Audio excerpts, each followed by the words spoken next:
It's Monday. That means it's time to hear from Mike McAllister here at 12:30. Mike, always great to have you on. How's the weekend been?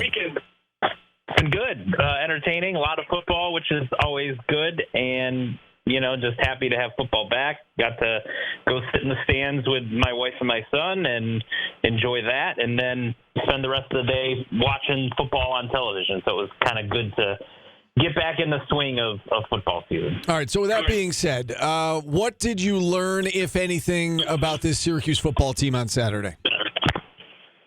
Well, I learned that there's some things that I had question marks going in that I still have question marks about. I think there were a lot of positives from it. We'll start with that. Kyle McCord looked excellent. The one interception that he had, I think I kind of viewed it more as a punt as anything else, and there was a very questionable holding call to play before that, which, probably means that it shouldn't have been in that situation to begin with, but that's a whole separate thing. I thought that they struggled to run the ball early, but got better, especially in the second half. And the offensive line as well, I thought got better as the game went along. Defensively, I think it was a little bit of a mixed bag. There were some good things. I thought most of the game they were good against the pass, got some good pressure, 4 sacks. There were some positives like 10 tackles for a loss. They had 1 turnover, could have been 2 with that close call with Deuce Chestnut on the sideline. But the run defense was awful all game. Bad angles, missed tackles, the Ohio offensive line really blowing Syracuse off the ball on a number of occasions. So certainly some question marks there, but ultimately felt like they were the better team pretty much, from the Syracuse's second offensive possession on, and they were able to get a win. So good to start out on a positive note, if nothing else. Paulie and I talked about the clock management before the half, and that was something that, fans and those of us in the media were critical of Dino about, the last couple of years. I thought that was a thing of beauty. I mean, what stood out to you about that 2-minute drill? Really on both sides of the ball, right? Using some timeouts on defense to save some time, and then they marched down the field. Yeah, that's where I was going to start, is the fact that he took the timeouts to set up that possibility, and then the fact that it was executed well, and there didn't seem to be any confusion. I think that was part of the frustration with Syracuse fans. It's one thing to disagree with the strategy. It's another to not understand what the strategy is. And I think that's where Syracuse fans really got confused, is you would have gotten to a situation where Ohio was down at the end of the half trying to punch in a touchdown, and I saw the comment from a number of fans saying Dino wouldn't have called timeout to give his offense a chance to go down and get that last touchdown before the half ended. And I think they're right that he probably just would have let Ohio run the clock out, hope you hold him to a field goal, and go into halftime with a lead. But instead, Fran Brown was able to use those timeouts, give his offense a chance, and then it ends up working out because he took those first 2 timeouts, and then the third down play, Ohio throws an incomplete pass, so now you preserve a timeout, which they used to help set up that touchdown. So I think all around from that perspective, from an offensive strategic point of view, from a clock management perspective, a lot of disciplinary things, I think Fran Brown checked a lot of boxes in his head coaching debut. We know health is so very important, and it seems like they got out of this game relatively healthy with the one exception, of course, and it's a big exception with Marlo Wax. At the very least, it sounds like he's out several weeks. How does that impact the defense? And, I guess, what do you do if you're Fran Brown and Elijah Robinson? And, I mean, it's tough to replace the heart and soul of your defense. It is. There's 2 things here. One, it's the new thing in college football this year is you have the coach that's able to speak into your helmet up until, I think, 15 seconds left on the play clock. Right. And Marlo Wax was that guy. So now you have to adjust to someone else being that guy. Does that mean whoever replaces him at linebacker is that guy? Do you go with a seasoned veteran and a leader like Justin Barron, who is, I think, the guy who took it over rest of the game against Ohio? He was. Yeah, he seemed very confused by it, too, late in the game. He looked out of sorts. Yeah, so maybe a week of practice, right, where you can get him used to that. I'm sure going through it on the fly was not an easy thing to do. But he's also, outside of Marlo Wax, your other veteran defensive leader that it would make sense that he should be the guy that you put in that in that spot. So I think that's how you adjust from that perspective. And then on the field, you go with the guy that you think is your next best linebacker. Is that Anwar Sparrow? He's the guy that got a majority of the snaps after Marlowe went out. Then he goes out there and he's got to play well. It's hard to say go be Marlowe Wax, but he's got to go out and be the best version of himself. And you got to get, I think, some better play from guys like Darren McDonald and even Justin Barrett, as much as he is a defensive leader and all that. I didn't think he had a great game against Ohio. I thought he missed some tackles, took some poor angles. So there's definitely a lot of things to work on, but the good thing is they've got a full week of practice. It's not like this happened Friday before game time, and it's sort of adjusting on the fly. And they're going to need that full week of practice. Georgia Tech coming to town, Yep. And we've looked at this even before Georgia Tech played a game. We said this has the potential to be a swing game in the season, and then they go out and beat Florida State, and now it feels like an enormous game for a lot of reasons. You've seen Georgia Tech play twice now, beat Florida State, and then Georgia State. What stands out to you about the Yellow Jackets, and what kind of test is this going to be for the Orange? Well, the bad news for Syracuse is that where they struggled against Ohio, Georgia Tech is really good. They are an elite running team. They were last year. They were one of the better rushing offenses in the ACC, and they are again so far this year through 2 games. And Florida State came into the season with the reputation of having one of the better defensive lines in college football, let alone in the ACC.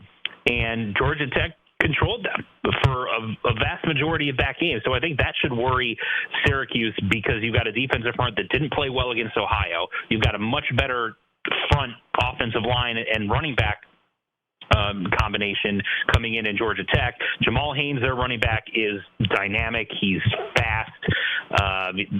They're really, really good offensively. Now, Haynes King is a tough, gritty, kind of reminds me of Eric Dungy in some respects, but he's a little bit more turnover prone than what Dungy was.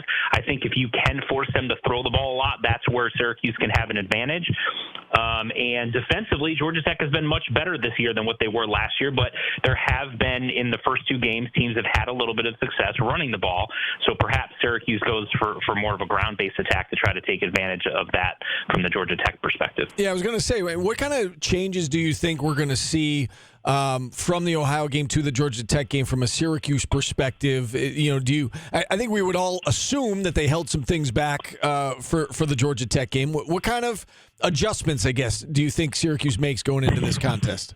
The main thing's got to be defensively. You have to feel pretty good about what you saw offensively, right? I mean, Kyle McCord in his first game at Syracuse throws for more yards and more touchdowns in a single game than he ever did at Ohio State. As much as everyone talks about all the weapons that he had at Ohio State, I get it was just Ohio.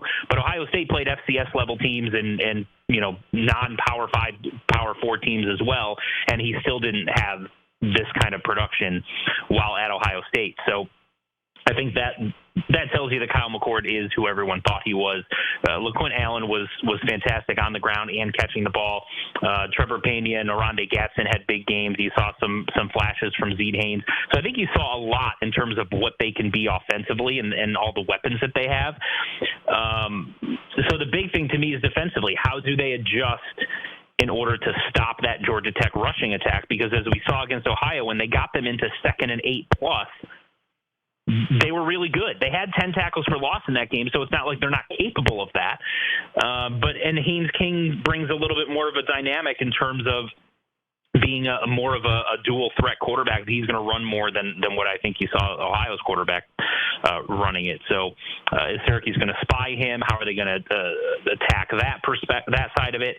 A lot of things, but I think the biggest thing is they have to be better against the run. Just the standard vanilla between the tackles running attack, that's where Syracuse has to be better. That means gap discipline. That means when you get a guy one-on-one on the outside, you can't get faked out so that you start to cut inside when they're trying to make you do that, even though you have help inside.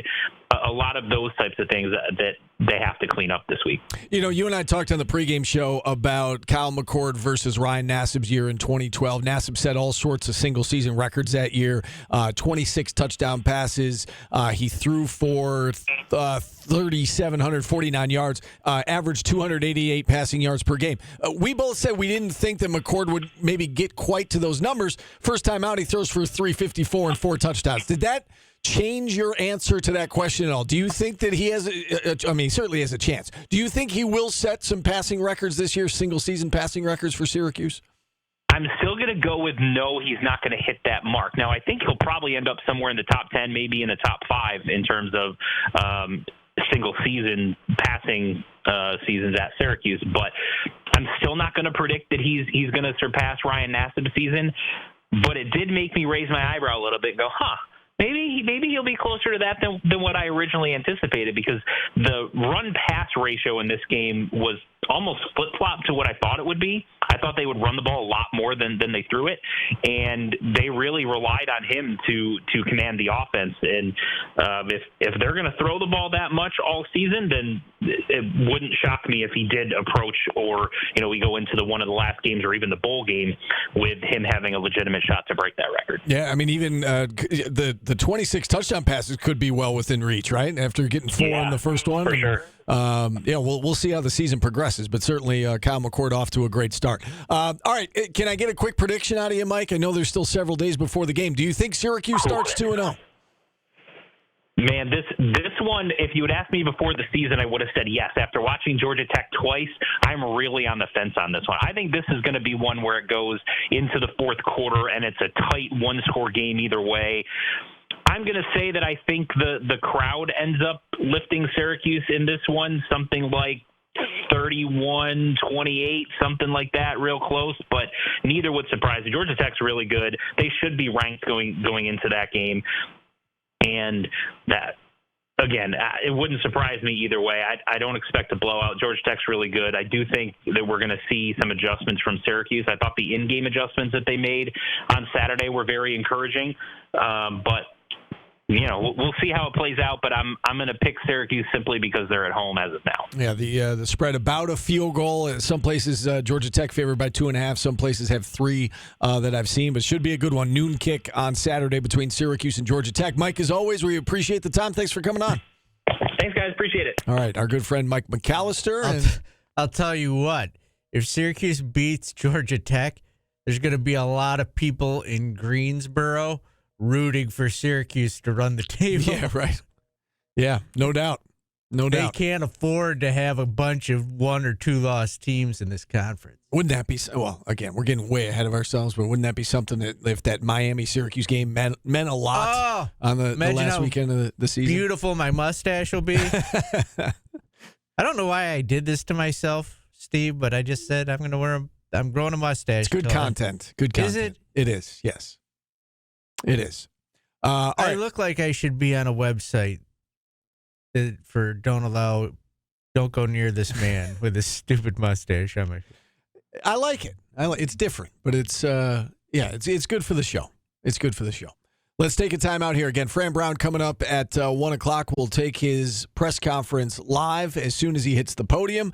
We'll take our final time out for the first hour. We're back after this on ESPN Radio.